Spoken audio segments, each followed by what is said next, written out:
4 to 5% growth. That would go a long way. What do you think, Dan?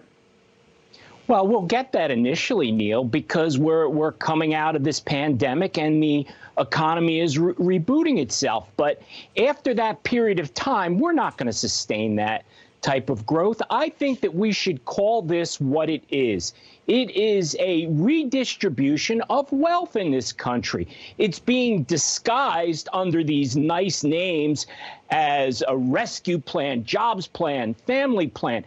And don't get me wrong, some of this spending is required. Infrastructure is required. We just don't need to spend to this extent. But when you have an opportunity to spend because you believe that you have Congress's support, and he may not, but he believes his party is in control, well, that opens the floodgates.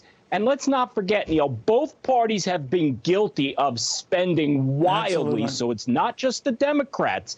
But now there's an opportunity for them to buy votes. They're going to take advantage of that. Yeah, I mean, Republicans lecturing anyone on how much money is being spent is sort of like me telling you to put down the fork at a dessert bar. But leaving that aside, Adam Lashinsky, one of the issues that I worry about, though, is that both parties have abandoned how we pay for things. That seems long gone. Now, maybe you get a boom in activity that pays back for some of this, but it's highly unlikely, I think. So what are we looking at here, especially when married with this? We have these tax hikes on people like Dan, that could cripple Dan's spending. Then what? All of those guys are going to be targeted under a lot of the tax proposals that are out there, Dan Geltrude. And I'm thinking most of the technology CEOs have already said, Dan, they're on board with paying higher taxes themselves, and their companies paying higher taxes. So if they're okay with it, should you be okay with it? Well, if they want to pay more tax, Neil, who am I to say that they should?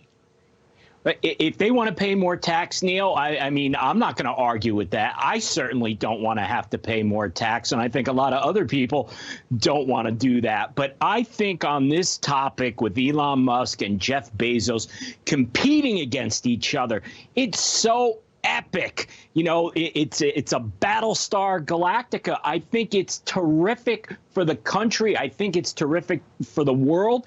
It's bringing us into a whole new era in terms of space travel. If you think back, Neil, we used to know the names of astronauts. It's hard to name an astronaut now. So now the focus is on who are the people that are backing this, that are really making things happen. I think it's terrific. And let's put it this way, Neil, if we can do some space travel, think of the advantage. You weigh less in space. There is that.